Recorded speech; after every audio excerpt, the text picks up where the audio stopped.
Hi, I'm Tom Morris, Director of Administration and Operations at the Santa Fe Opera. I'm honored to share today on the topic of dynamic pricing. Don't leave money or seats on the table. Work in the nonprofit arts world is exciting and rewarding.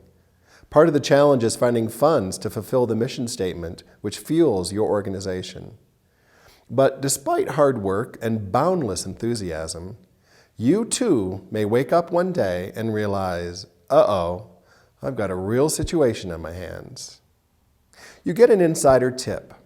A neighbor boasts they scored tickets to one of your popular performances. You're horrified to learn they bought them online from a reseller, i.e. scalper, and paid more than twice what your box office would charge. Your company is slowly losing money, business is slipping, and your competition is making money hand over fist. What's going on? Sometimes nonprofits are left in the dust and debt by third-party ticket resellers. What do they have that you don't? Perhaps it's dynamic pricing. I'm happy to share the approach we've taken at the Santa Fe Opera regarding this burgeoning opportunity for arts organizations. Hopefully it will provide both a compare and contrast scenario as well as a launching pad to discover how pricing helps achieve your goals. Just a few quick pricing terms to help frame our understanding. Dynamic pricing is varying the price over the sales cycle in response to changing demand patterns, either up or down. For example, raising a particular section price when it is over halfway sold. Or on the other hand, offering 50% off another section that is not as popular. Yield management refers to price changes within a venue. For example, front center tickets cost more than the rear side balcony. Variable pricing covers charging more for certain productions or performances. For example, the opening night of a season or show, weekends versus weekdays, etc. What we're looking for is the right price for the right product for the right person at the right time. So how did we get in this situation? We keep up with inflation just by raising ticket prices every year, right? Unfortunately, the numbers don't lie. A few years ago, we recognized our sales had peaked during our 50th anniversary season in 2006. Since then, attendance was slipping about 3,000 people per year. Increased ticket prices were keeping total revenues deceptively flat. We were slipping at a time when the national economy presented a significant barrier to inflating prices across the board. So, stop the insanity. How do we get out of here? Our CRM application, Tessitura, provided data to analyze our customer interactions and sales patterns. Tessitura comes with a data mining tool called T-Stats, providing quick snapshots of data queries. And we had a new arrival, RMA, Revenue Management Application, which facilitates price and sales analysis from our Tessitura activity. Although we know our business and our customers well, we decided to bring in professional help to ensure we were asking the right questions and not avoiding the harsh realities. In the spring of 2011, we partnered with the Pricing Institute to help us tackle the issues. Although you can certainly do this on your own, we found our investment with these tools was paid back exponentially in the first year, so time and money well spent. Since this project could potentially affect every one of our customers, we involved all departments to ensure company-wide engagement. General Director, Artistic, Administration, Development, Education, IT, Press and PR, Marketing, Box Office, HR, Production, Finance, Gift Shop, all were included in reviewing and discussing our findings. Perhaps more important, we involved our board leadership and marketing committee members. They brought perspectives as non-staffers and multiple ticket purchasers, which were invaluable. Arts organizations have widely diverse characteristics, so I'll briefly explain ours in order to understand the next steps. The Santa Fe Opera is an outdoor summer opera festival in New Mexico with a stunning backdrop of the Sangre de Cristo Mountains. Over a 9-week season, we produced just under 40 performances of 5 productions. An eclectic repertory mix of popular standards, neglected masterpieces, and new works creates a vibrant festival atmosphere. Our single main stage theater accommodates just over 2,200. Annual attendance of approximately 80,000 is larger than the population of Santa Fe. 45% of our ticket buyers are from the state of New Mexico. The remainder represents annual attendance from all 50 states and about 20 foreign countries. A fun and sometimes terrifying fact is that over 40% of our ticket buyers are brand new to us each year. This ended up being a plus for pricing changes, since new buyers don't know what prices used to be. We have a relatively long sales cycle. Ticket sales start on opening night in late June for the next year's summer season. Some paid orders are not fulfilled seated for 6 months or more. The longer sales cycle provides the luxury of analysis to determine dynamic pricing opportunities. And although we actively support subscriptions, the reality of our population base and tourist mecca environment yields over 60% of our sales from single tickets, under 30% from subscriptions, and about 10% from group sales, which we define as 15 or more tickets per show. Our initial sales analysis led us to the following actions. Since top and bottom price tickets sell strongly and more quickly, we immediately bumped our standing room ticket from $10 to $15, commensurate with many cinema prices. Our lowest price seat bumped up $8. Most of that inventory was already sold, but donated and exchanged seats were resold at the higher price. Our top price section was raised to a new apex of $225, over a $30 bump when it reached critical mass. Other sections were bumped about $10 each when they reached critical mass, which varied between 50 to 75% sold as our benchmark for taking pricing action. But can we really do this? Yes, but like the Boy Scouts say, be prepared. As soon as we knew we were considering this, we started placing copy in our printed materials, on our website, and in emails. Prices subject to change and based on demand. Prepare a written statement for everyone in your organization. Language is important, so make sure everyone, gift shop, ushers, parking attendants, have the appropriate wording. I'm sure our box office reps repeat in their sleep now. Our prices vary based on demand. The price of this ticket today is X. So why print prices at all? We now list starting prices in our first printed piece a year in advance for reference to our core returning audience. With the caveat, a formal price increase will occur after December 31st. In later materials, we simply state prices start at X. We refer everyone to our website to reference today's price. Our initial all-encompassing group became a smaller working group of 4, myself as admin director, along with our marketing director, audience services director, and senior data analyst. We call ourselves the Dynamic Fearless Foursome, and we get together monthly in the fall, bi-weekly in the winter, and weekly in the spring and summer to analyze and implement dynamic changes. We inform our general director of our consensual decisions and pricing actions, as well as trends we notice. We keep our board's marketing committee informed and involved.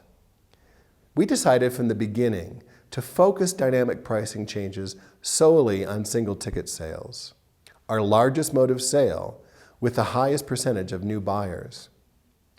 We reinforce the value of price protection to our subscribers and groups. We also decided to exempt our lowest price seats and standing room tickets from any dynamic increases through the sales cycle. Keeping our performances accessible to all is as important as maximizing revenues from those who can afford it. But does it work? Yes. Our initial dynamic changes began in May 2011. By the end of our season in late August, over 9,500 tickets were sold at increased prices, realizing extra revenues over $130,000. We found no resistance to our top price and very few comments or complaints. The next year, in 2012, we fragmented our yield management pricing between each section in the theater. We now have 12 different price levels for reserved seats. This has helped divert attention from a rigid price structure and presents more options and smaller pricing jumps, making it easier for many to buy up to the next level. This also helps retain our bottom price as low as possible. Our variable pricing criterion had been July versus August performances, since many in August filled up quicker. In its place, we developed 3 pricing tiers: A for most popular evenings, B for midway, and C for what we choose to refer to as challenging nights. Dynamic pricing continued.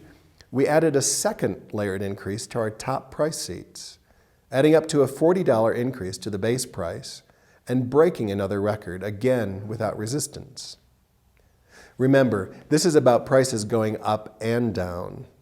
Every production sells at varying speeds, and even high-selling shows may have challenging nights. Just as we identify pricing increases, we focus on what is not moving. Our marketing director develops specific targeted promotions to stimulate sales. Here are a few common parameters for us. Offers are time-sensitive, varying from a few days to 2 weeks. They focus on a limited handful number of performances. Certain sections are excluded, for example, top price seats, since mid-price tickets are inevitably what we want to move. And sometimes we exclude the mezzanine if we want to fill certain side or rear sections downstairs. We offer the highest discount within comfort. Very few people act on a 10% discount. Our offers vary from 25 to 50%. 35% is our current sweet spot that elicits action. We offer certain promotions as a reward to our core audience. Bring your friends. Or as enticement to a previous buyer we want to tempt back. We carefully filter potential recipients to avoid the embarrassment of making the offer to those who have already purchased. We reviewed our discounting structure to subscribers and groups, reducing the discount in most areas. We had plenty of other benefits to fall back on for those campaigns. Here's where we learned that people will let you know when they have pricing pushback. We significantly reduced the subscriber discount on our lowest price location, while simultaneously increasing the section price in our yield management fragmentation. Remember those 12 different prices? The result was a double whammy, a significantly bumped renewal cost. And we heard back about it loud and clear from some long-standing loyal subscribers who are now on a fixed income. They were not pleased. We scrambled and made it work and learned a valuable lesson on the importance of price accessibility. Last year, for our 2013 season, we increased entire performances rather than just individual sections. Therefore, challenging evenings were upgraded to midway and midway to popular status. 3 performances got bumped twice, rocketing from challenged to popular. This chart is our way of capturing a visual record of when we updated pricing through the sales cycle. The various colors correspond to the date of price increases. Top price tickets that got the 2-time dynamic bump added $60 to the starting price, again without significant pushback, to our new top price of $285. With the challenge to popular upgrade, coupled with the 2-time top price bump, some tickets soared from $181 up to $285, and those who bought the latter price were happy to get them. Increased demand for a particular production, La Donna del Lago, positioned us to add an extra performance near the end of our season, unprecedented in our 57-year history. We were able to add the performance within days of the show's opening, riding the crest of the great reviews, and sold over 1,500 tickets in its 33-day sales cycle. Being flexible paid off. So, is it worth it? Yes. Total revenues from dynamic pricing have more than doubled since we first tested the waters in 2011. We have a clearer picture about how to price our tickets from the outset and have the flexibility to change that price to meet the demands of our customers. While we continually remind ourselves to listen for price sensitivity and pushback, our experience indicates that dynamic pricing has many positive effects. Our core audience is trained on the value of early commitment. Choosing early usually means the lowest price and may make them eligible for discount promotions in the future. Buy early and often. When higher demand results in higher pricing, it can also increase the value of your brand. We notice reviews on other websites from our customers saying, "It wasn't cheap, but it was worth it." One piece of the pricing puzzle is the right product. If you've got it, it can be priceless. Scalpers will continue doing what they do regardless of whether you use dynamic pricing or not. Thanks to dynamic pricing, instead of ending up in the scalpers' pockets, that extra money is now supporting our organization, which we believe is our audience's intention. As a quick summary, remember to examine your business thoroughly to identify hidden opportunities. That means assembling the right tools and the right dynamic team. No surprises. Prepare yourselves and your audience, and then take action. Evaluate results and listen for any reactions. For some performances, the sky is the limit, so break those top price ceilings and fill the emptier nights with discount promotions rather than papering the house. Be agile and find new ways to respond to your business demand. Act quickly and always be listening for price sensitivity. I hope some of these concepts resonate for you and sparks ideas of how you might adapt, expand, or reinvent the Price is Right in your organization. Remember, you're worth it. Thank you.